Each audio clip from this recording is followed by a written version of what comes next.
Pada akhir abad ke-15, ketegangan di Eropa memuncak. Spanyol setelah berabad-abad Reconquista akhirnya mengusir kekuasaan Muslim terakhir di Granada. Dalam suasana kemenangan itu, seorang navigator Genoa bernama Christopher Columbus meyakinkan Ratu Isabella dan Raja Ferdinand untuk mendanai perjalanannya mencari jalur barat menuju Asia. Pada bulan Agustus 1492, ia berlayar dengan 3 kapal kecil, Niña, Pinta, dan Santa Maria. Setelah perjalanan yang penuh ketidakpastian melintasi Atlantik, pada 12 Oktober 1492, mereka mendarat di sebuah pulau di Karibia yang Columbus yakini sebagai Asia. Tanpa ia sadari, ia telah menemukan sebuah benua baru, Amerika, sebuah peristiwa yang akan mengubah sejarah dunia selamanya, menghubungkan dua dunia yang terpisah selama ribuan tahun.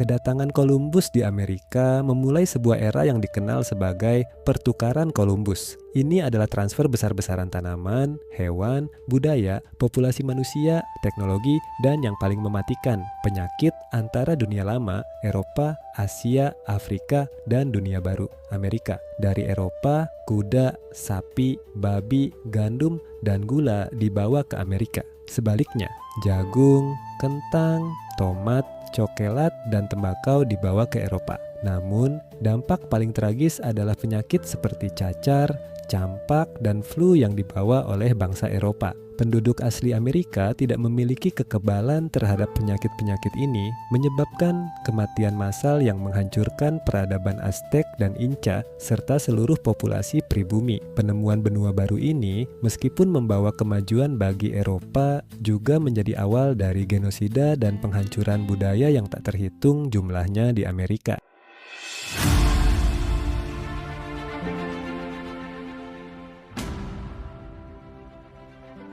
Sementara Spanyol sibuk di dunia baru, Portugal memfokuskan ambisinya di timur. Bertahun-tahun setelah Prince Henry the Navigator memulai upaya eksplorasi, pada tahun 1498, penjelajah Portugis Vasco da Gama berhasil menyelesaikan perjalanan epik melintasi Tanjung Harapan di ujung selatan Afrika dan tiba di Calicut, India. Ini adalah momen bersejarah yang membuka jalur laut langsung dari Eropa ke Asia, melewati jalur darat yang dikuasai Ottoman dan pedagang Venesia. Kedatangan da Gama di India secara drastis mengubah pita perdagangan global. Monopoli pedagang Arab dan Venesia atas rempah-rempah Asia mulai terkikis, membuka era baru dominasi maritim Eropa di Samudra Hindia dan Asia Tenggara. Rempah-rempah yang sangat dicari, lada, cengkeh, pala, kini dapat diakses langsung oleh Eropa, memicu persaingan sengit.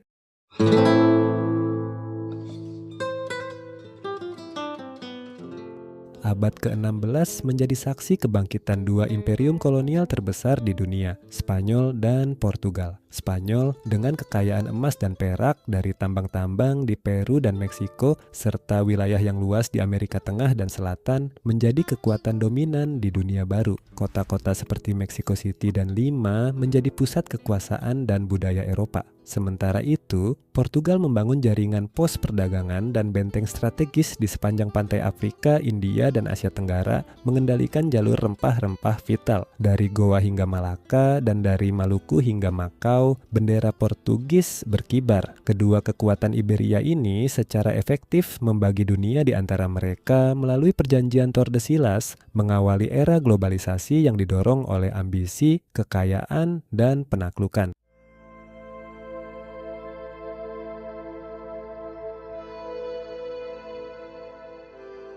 Di tengah gejolak penjelajahan dan kolonisasi, sebuah revolusi tak kalah penting mulai mengguncang cara manusia memahami alam semesta. Revolusi ilmiah dimulai pada abad ke-16, menantang pandangan Aristoteles dan gereja yang telah berkuasa selama ribuan tahun. Nicolaus Copernicus 1473 sampai 1543 dengan berani mengusulkan model heliosentris di mana matahari bukan bumi menjadi pusat tata surya. Meskipun awalnya disambut skeptis dan bahkan penolakan dari gereja, ide ini membuka jalan bagi pemikir-pemikir lain. Kemudian, Johannes Kepler merumuskan hukum gerak planet dan Galileo Galilei 1564 sampai 1642 menggunakan teleskop buatannya untuk mengamati bulan Jupiter dan fase Venus, memberikan bukti empiris yang mendukung teori Kopernikus. Ini adalah pergeseran fundamental dari observasi filosofis ke eksperimen dan penalaran matematis yang akan membentuk dasar ilmu pengetahuan modern.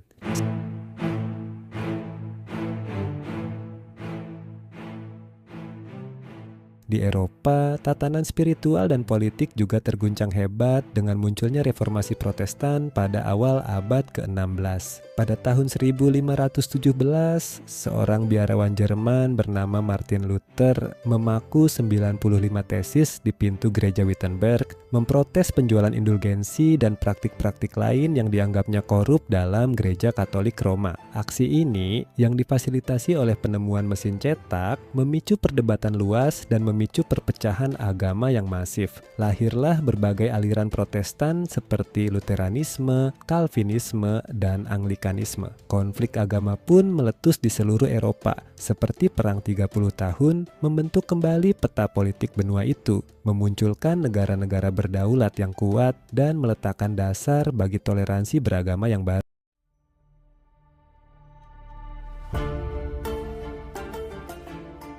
Sementara Eropa disibukkan dengan penjelajahan dan perpecahan agama, di timur, Kekaisaran Ottoman mencapai puncak kejayaannya di bawah kepemimpinan Sultan Sulaiman. Pertama, yang dikenal sebagai Sulaiman the Magnificent, berkuasa 1520 sampai 1566. Di bawah Sulaiman, Ottoman menguasai wilayah yang luas dari Hongaria di Eropa hingga Mesir di Afrika dan dari Persia di timur hingga Aljazair di barat. Angkatan Laut Ottoman mendominasi Laut Mediterania. Sulaiman bukan hanya seorang penakluk yang ulung, tetapi juga seorang legislator dan pelindung seni yang hebat. Ia mereformasi sistem hukum, mendukung arsitektur megah seperti karya Mimar Sinan, dan menjadikan Istanbul sebagai pusat kebudayaan dan ilmu pengetahuan. Ottoman menjadi ancaman serius bagi kekuatan Eropa dan menjadi salah satu kekuatan terkuat di dunia saat itu.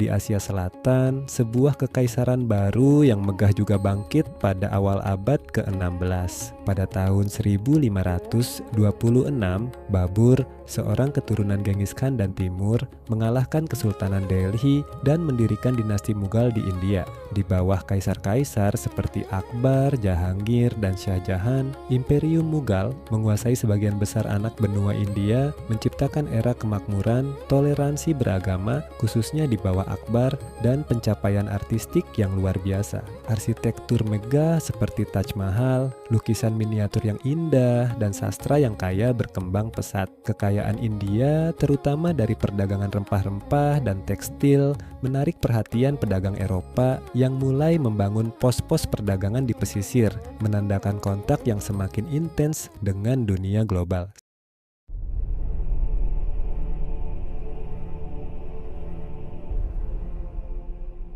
Abad ke-16 menjadi awal dari globalisasi sejati. Jaringan perdagangan antar benua berkembang pesat, menghubungkan Amerika, Eropa, Afrika, dan Asia. Perak dari tambang Potosi di Bolivia mengalir ke seluruh dunia, membiayai perdagangan rempah-rempah Asia dan Sutra Tiongkok. Ini adalah era merkantilisme, di mana negara-negara Eropa berlomba mengumpulkan kekayaan melalui surplus perdagangan dan koloni. Namun, di balik kemakmuran ini tersimpan tragedi besar, perdagangan budak transatlantik. Jutaan orang Afrika diculik dari tanah air mereka dan dipaksa bekerja di perkebunan dunia baru, menjadi fondasi ekonomi kolonial Eropa.